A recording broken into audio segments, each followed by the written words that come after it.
What if the salvation you so desperately seek is not out there in the world, but deep within the recesses of your own consciousness? What if, for all the years you've been running, for all the searching you've done in vain, the only true escape lies in the quiet acceptance of your own inner power? The question is not whether someone will save you, but whether you will allow yourself to be saved by yourself.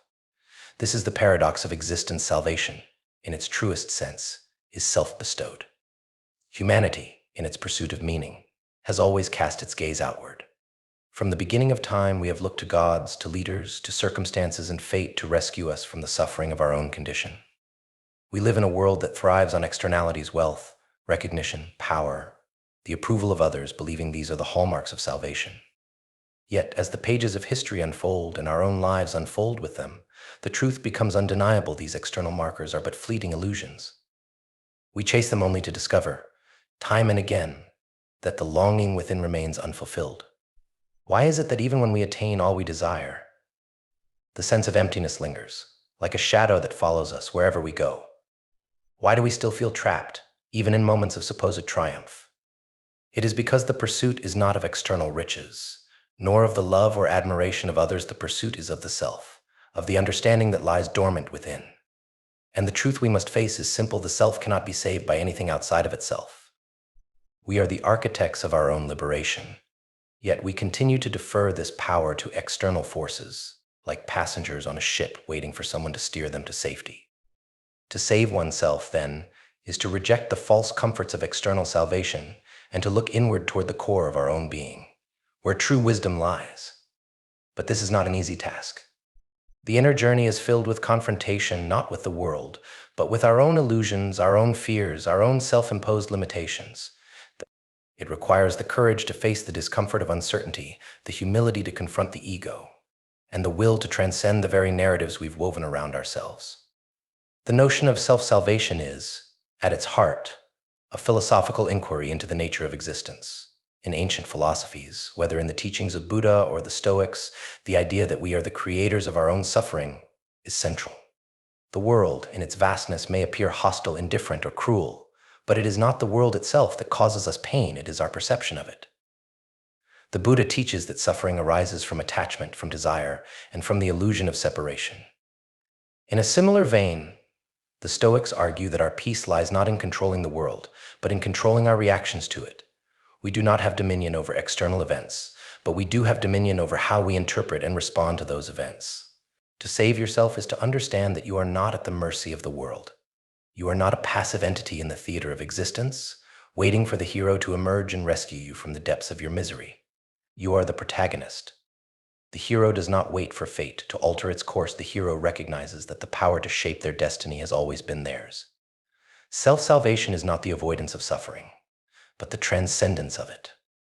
It is the recognition that suffering, in all its forms, is not a force that can defeat you, unless you allow it to. It is a teacher, a catalyst for growth. The self is both the problem and the solution. The ego, that complex construct of desires, fears, and beliefs, is what binds us to our suffering. It is through the lens of the ego that we perceive ourselves as victims, as helpless souls tossed about in a tumultuous sea. But the ego is a mirage. It is not the true self. The true self is not defined by the experiences we have, nor by the roles we play.